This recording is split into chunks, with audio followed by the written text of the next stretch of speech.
Hey, Guy, how you doing, man? Good man. How are you? I'm good. Hey, every time I hear you in an interview, I always forget about the accent, and it always takes me back to your time. I always, Yeah, I always get, yeah. man, because you do such a good job. And we're talking about Zone 414. You do such a good job of masking it. You're so good at it, man. Oh well, thank you very much. Yeah, thanks. It's one of the fun things about the job is finding, is finding a new voice, is finding and often that comes through with an accent, and obviously depending on where a character's from, it's necessary. Some are easier than others. Yeah, Some accents are pretty tricky. I was gonna ask you, is like, are there like specific types of accents that are like really difficult for you to like to get a grasp on? Well, I've never done a Scottish accent, and I just don't know that I could. Yeah, that seems like it'd be a really tough. Yeah, and I did in when we did Lawless, I did a sort of a Chicago accent, and that was really hard. And in fact, I've done two films now where I've played a Dutch characters, and here I am in Holland. Yeah. That's really tough. Well, But the let's talk. Dutch, the Dutch haven't kicked me out of Holland, so I haven't offended them that much. Well, let's talk about the role here. You played David Carmichael, an investigator of sorts here in a sci-fi world where robots exist alongside humans. Talk to me about wanting to take on this role. Before you get started, I was going to say that a lot of people know you in America here from Memento, where you play another investigator, and it's like these roles really seem to be like you really seem to be attracted to them, and they really seem to like suit you. So what Well, attracted you to this one, thank you. and why do you think these sorts of roles, really come your way? Well, I don't know. I mean, I think the idea of investigation, whether it's about a crime or whether it's just personal investigation or whether it's, sort of characters just dealing with each other and sort of investigating each other and trying to kind of figure out what's going on for each other. That as a sort of a general idea, I'm really interested in anyway. I mean, I think I'm always like most of us, I'm trying to analyze other people. I'm trying to analyze myself. I'm fascinated by my emotional sort of world. That our emotions play such a big part in who we are, and obviously as an actor, my emotions are my kind of bread and butter, and so I've got to understand them. I've got to be able to drive them and use them, etc. And something like Zone 414, here's a film that it isn't just an investigative story. It really looks at how our emotions, how we live with our emotions, and whether we want to live with them and whether we don't want to live with them. Whether we want to function without them. And obviously, for the character of David, he's created a kind of a barrier for himself, which a lot of people do in the world, and I think a lot of people do more and more in this modern day and age. And with technology, we're able to more and more. We're able to hide behind our, all of these things all the time. And, being vulnerable, I think, is hard for any of us. And I think it's hard to be vulnerable in front of other people. It's hard for other people to know what to do with our vulnerability. That's what good friends are for, and that's what therapy is about, and that's what, watching a film when you've got characters that are being vulnerable, we're moved but at the same time, it's scary stuff. So I think that, this film, this script, Brian's script of Zone 414, for me was really interesting because it looks at the precarious nature of emotions and also how we try and control them.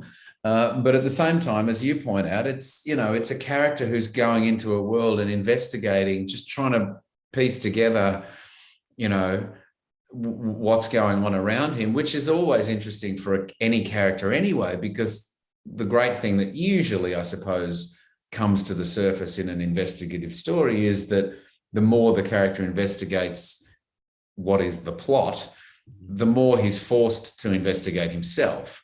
Right. So, you get to play great stuff as an actor. Yeah, because David starts off. Man, I'm not going to spoil anything about the movie. I want people to go see it. But he starts off with a act that I think will shock a lot of people, and then he kind of undergoes a bit of a evolution as the movie progresses. Um, but what was it particularly about David that you saw in him a role that you want to take on? Well, I think that he has a past, he has a history that clearly he's been damaged by, and he's doing what he can to just survive every day. We learn what's happened in his work. He was a policeman. We learn what's happened there. We learn what's happened in his personal life. And, it isn't just that, it's the way in which that was actually sort of realized in the script. It wasn't heavy-handed. It was beautifully done. You really got a sense early on that here was a kind of a damaged guy who was doing his best to keep all that at bay. And then, and it's always really important for me as an actor to be able to present the unfolding of, the revealing of personal stuff in the story. That stuff's got to be really handled well, because it can come across as heavy-handed or woe is me, or, just too big. And I think audiences, particularly, I don't know if it's particularly these days, but audiences don't want to be hit over the head with a woe is me kind of story. You only need to give the most subtle little idea or hint at something that's happened to a character for our audience to go, oh my God, I really feel for you. Yeah. They're really willing and ready to feel for our characters that are up there on screen, because we want our own feelings to be heard and to be met, even though, as I say, we're doing everything we possibly can to avoid our own emotions, in life. So there's a real conundrum there. But I think when we watch films, when we watch stories, we don't want our actors to overact. We don't want them to be sort of, hitting us over the head with what their history is. The subtlest amount can really be very powerful. And I think that was portrayed that way in the script, which I really loved. I thought, yeah, I can do this. I know I can do this and do it well, One of the things I was going to ask you about with everything that's going on in the world right now, are you looking for roles that are maybe a little bit more escapist, for people to kind of get their minds away from everything that's going on? It's a good question. I don't think I am necessarily. I think I'm probably just functioning the way that I always have, which is just, I'm not looking for anything specific. I just sort of read the things that come in, and, when I'm surprised by something, or when when I feel like I'm reading something that I've either not done before, or I haven't done it in this particular way, then I'm usually inspired to want to go and do it. Yeah. Which, and often people sort of say to me, wow, you have such a sort of an eclectic kind of range of stuff. Like your work trajectory. It's hard to predict where you're going to pop up, man. I'll be honest. It's well, no, sure, absolutely. But I certainly don't feel like I try to do that. I feel like it's just me going, oh, that's interesting. Oh, that's interesting. Oh, what about that? Oh, that, you know what I mean? Right. So I'm really just doing this kind of selfishly, to be honest. I'm just sort of satisfying my own kind of interest and going, oh, wow, look at that character. I want to do that. Yeah. There's no rhyme or reason, really. Yeah. You get to work alongside Matilda Lutz. We're talking about damaged characters in the film. She plays Jane, who's damaged in her own ways. Talk about working alongside her. I thought you two were really great together.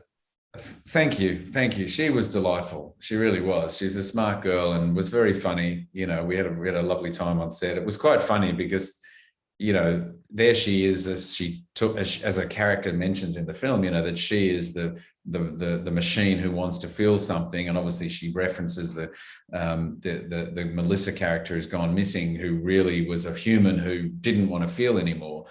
And there's my character of David, who sort of doesn't want to feel what's going on around him. And, she would joke and say, I think you're the robot. Look at you. You're the robot in the film, Yeah.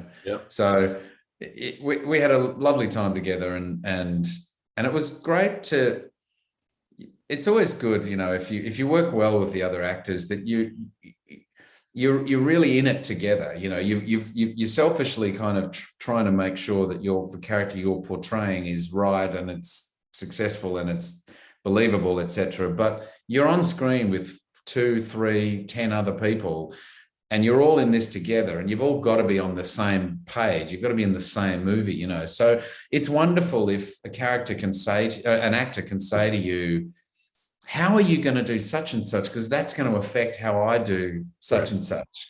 I'm really hoping that you don't go too much like this, because I then don't know what I'm going to be able to do. And that you, as a generous actor, go, okay, cool, good point. Well, how about I pull back on that? Because that then allows you to, you know. So that's how I like to work. You know, I mean, I don't want to be stepped on by other actors, and I lose my footing and I'm not able to do what I want to do. But I think if people are really genuine about their own journey through it, and there's no ego involved, and you can work together, which is what happened with her and I, then you can really create something great, you know. And I just think that's what it should be like, you know.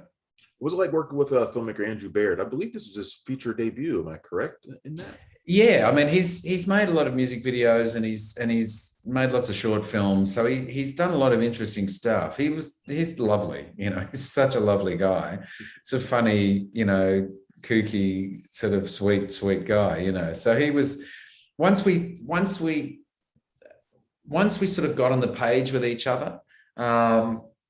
I think it was a tricky one in the beginning, because just our communication was like we were sort of missing a little bit, you know, not in a bad way, but just going, hang on, what do you mean? Like, because I'm thinking this, and he would eventually go, yeah, no, that's what I mean. I just took me a roundabout way to sort of get there. I'm like, okay, fine.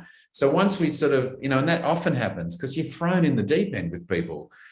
You know, unless you've got weeks and weeks of rehearsal, and even if you do have weeks and weeks of rehearsal, you're still, the first 4 or 5 days, you're feeling each other out, going, are you listening to me or are you not? Or, you know, but he's a really lovely, sweet guy, as I say. And, you know, I think also for him, you know, he wanted to make sure that he wasn't sort of bombarded by an actor who's, you know, been around for a long time now. It was important for him to make sure that his vision was, you know, was there.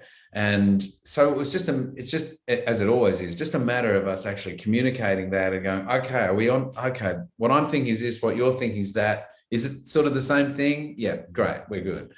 So he was delightful. Yeah, we had a good time. Well, Guy, this has been fantastic, man. I really appreciate you taking time to talk with me about Zone 414. Whatever you got coming up next, man, I hope to talk to you about that too, man. You're one of my favorite actors out there. This has been a real treat for me. So thanks a lot, man. Well, thanks, Travis. I appreciate it, mate. Good on you. All right. Take care. All right, bye. Thanks for checking out the show. If you like what we're laying down, please subscribe to our channel and click the bell to receive notifications for all of our latest stuff.